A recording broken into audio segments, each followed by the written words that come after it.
మనం ఈ వీడియోలో హనుమంతుడు ఇంకా బ్రతికే ఉన్నాడా, బ్రతికే ఉంటే ఎక్కడ బ్రతికున్నాడు, అలాగే ఇప్పటి వరకు ఎలా బ్రతికున్నాడు అన్న విషయాలు మనం తెలుసుకుందాం. అంతకంటే ముందుగా మీకు ఈ వీడియో నచ్చితే మాత్రం ఒక లైక్ చేసి సబ్స్క్రైబ్ చేసుకోండి.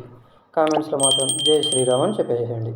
ముందుగా మనం హనుమంతుడు ఇంకా బ్రతికే ఉన్నాడా లేదా అన్న విషయం తెలుసుకుందాం. ముందుగా మన పురాణాలను పరిశీలించినట్లయితే అందరు దేవతలు, దేవుళ్ళు రామాయణం తర్వాత మహాభారతం వచ్చిన తర్వాత వారి వారి అవతారాలను చాలించి స్వర్గానికి వెళ్ళినట్టుగా కనిపిస్తుంది.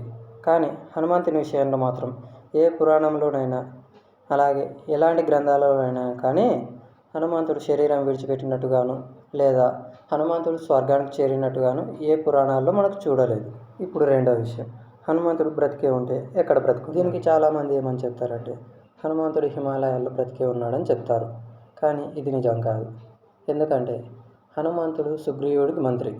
సుగ్రీవుడి శరీరం విడిచిపెట్టిన తర్వాత హనుమంతుడు అక్కడే ఉన్న ఋషిముఖ పర్వతంపై రామనామం చెప్పుకుంటూ అక్కడే తపస్సులో ఉండిపోయాడు. ఇప్పుడు మనం హనుమంతుడు ఇంకా ఎలా బ్రతికి ఉన్నాడు అనే విషయం తెలుసుకుందాం. హనుమంతుడు పుట్టిన సమయంలో తన తల్లి అయిన అంజనేయదేవి అక్కడ ఉన్న తోటలో పళ్ళు కోసుకురావడానికి వెళ్ళింది. అప్పుడు హనుమ లేచి చూడగా సూర్యుడి ప్రతిబింబం ఎర్రగా మంచి పండు వల్ల కనిపించింది. అప్పుడు ఆకలితో ఉన్న హనుమంతుడు సూర్యుడిని తిందామని ఆకాశంలోకి ఎగురుతాడు. దాన్ని చూసిన దేవతలు ఇంద్రుడికి వెళ్ళి చెప్పగా ఇంద్రుడు తన ఐరావతం మీద వచ్చి హనుమంతుడిపై దాడి చేయగా హనుమంతుడు స్పృహ తప్పి భూమి మీద పడిపోతాడు. దాన్ని చూసిన వాయుదేవుడికి కోపం వచ్చి వాయువుని మొత్తం ఆపేస్తాడు.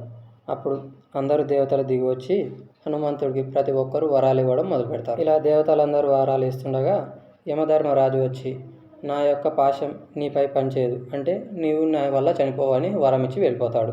అలాగే హనుమంతుడు సీతాదేవి జాడను కనిపెట్టడానికి లంకకు వెళ్ళినప్పుడు అక్కడ సీతాదేవిని చూసి రాముడు తన అంగుళికాన్ని ఇవ్వమని చెప్పాడని సీతకు ఆ అంగుళికాన్ని ఇస్తాడు. అప్పుడు సీత దాన్ని చూసి నువ్వు చిరంజీవిగా వర్ధిల్లు నాయన అని హనుమంతుని ఆశీర్వదిస్తుంది. అలాగే శ్రీరాముడు కూడా ఒక సందర్భంలో హనుమంతుని చిరంజీవిగా ఉండమని ఆశీర్వదిస్తాడు. దానివల్ల హనుమంతుడు ఇప్పటికి కూడా ఋషముఖ పర్వతంపై తపస్సు చేసుకుంటూ ఒక వృద్ధ వానర రూపంలో తిరుగుతూ ఉంటాడని చరిత్ర. అలాగే మీకు ఈ వీడియో నచ్చినట్లయితే ఒక లైక్ చేసి సబ్స్క్రైబ్ చేసుకోండి. మరిన్ని వీడియోస్ కోసం బెల్ నోటిఫికేషన్ ఆన్లో పెట్టుకోండి. అలాగే కామెంట్స్లో జై శ్రీరామ్ అని చెప్పండి. Thank you.